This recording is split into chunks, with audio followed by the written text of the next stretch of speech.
Banyak yang sudah tahu mengenai manfaat dari otomasi.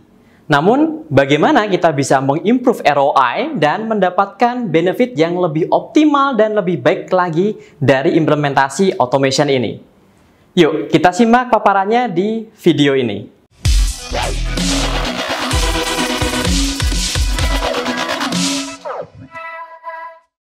Ketika volume pekerjaan bertambah, maka bertambah pula cost atau biaya yang dikeluarkan. Misalnya untuk menambah tenaga kerja untuk mengcover area pekerjaan tambahan tersebut.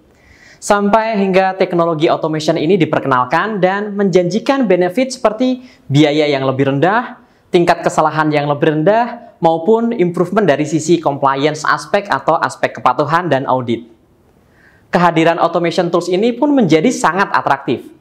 Namun realitanya, kadang benefit yang didapatkan setelah mengimplementasikan automation proses ini masih belum sesuai ekspektasi. Terlebih ketika organisasi ini memulai mempertanyakan mengenai ROI. Setidaknya ada 4 hal yang mampu membuat ROI ini lebih baik lagi. Apa saja itu? Yang pertama adalah digital leadership. Suatu organisasi yang punya peran atau pemangku jabatan ini biasanya itu senior leader atau eksekutif yang akan memimpin jalannya inisiatif ini menunjukkan bahwa organisasi tersebut memang serius dalam menjalankannya dan juga memastikan bahwa automation inisiatif tersebut mendapatkan segala support yang diperlukan dari senior leader yang lain. Tanpa support dari senior leader, biasanya tim akan bekerja dengan sangat keras dan berharap mampu mencapai value yang signifikan dari inisiatif ini. Namun dengan resiko bahwa resource-nya itu nantinya akan terbatas. Baik resource waktu, finansial maupun sumber daya manusia. Namun sebaliknya, dengan adanya leadership di dalam inisiatif ini, maka tim mampu melihat arahan dengan decision making yang jelas. Target dan ekspektasi outcome dari inisiatif ini pun jelas, serta parameter pengukur keberhasilan juga mampu didefinisikan dengan baik dan senada dengan arah strategis organisasi. Dan tentu saja mendapatkan segala support yang diperlukan untuk mampu merealisasikan misi dan automation tersebut bisa berjalan dengan baik.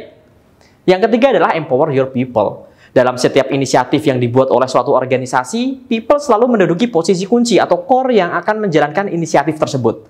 Oleh karena itu wajar jika kita perlu memberdayakan mereka dengan tidak hanya sekedar melibatkan, tapi juga memberikan sosialisasi, edukasi, dan training mengenai apa yang menjadi misi mereka.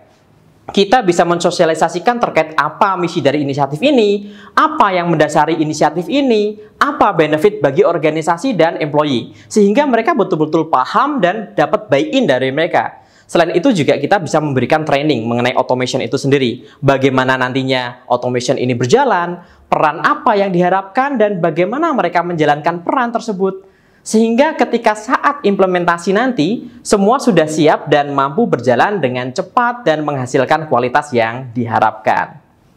Yang ketiga adalah identify the right process. Dan pemilihan proses yang tepat menjadi salah satu critical factor mengenai kesuksesan automation inisiatif ini. Dan tentu saja erat kaitannya dengan ROI.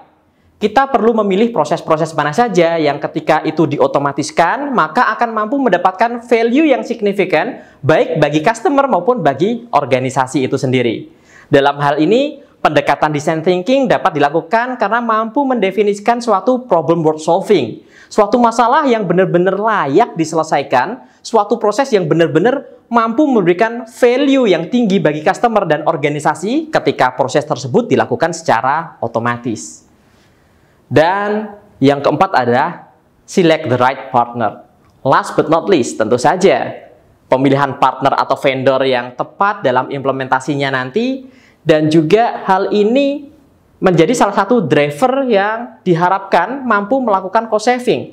Maka dari itu tidak hanya sekedar faktor harga dan kualitas yang ditawarkan oleh partner atau vendor, namun juga kemampuan partner atau vendor dalam berkolaborasi, membimbing dan memperkuat internal talent di dalam organisasi sehingga nantinya dalam melakukan scale up atau pengembangan lebih lanjut dapat dilakukan secara mandiri oleh talent-talent organisasi tersebut tanpa banyak bergantung pada external entity sehingga bisa lebih mampu melakukan cost saving semenjak implementasi tersebut dijalankan. Jadi teman-teman, ada 4 hal yang bisa membuat ROI dari implementasi RPA ini lebih baik lagi, yaitu digital leadership, empowering people, identify the right process, dan select the right partner. Dan dari keempat hal tersebut, mana saja yang sudah Anda lakukan dan apa saja yang sedang Anda prioritaskan saat ini sehingga ROI automation implementation nantinya menjadi lebih tinggi lagi?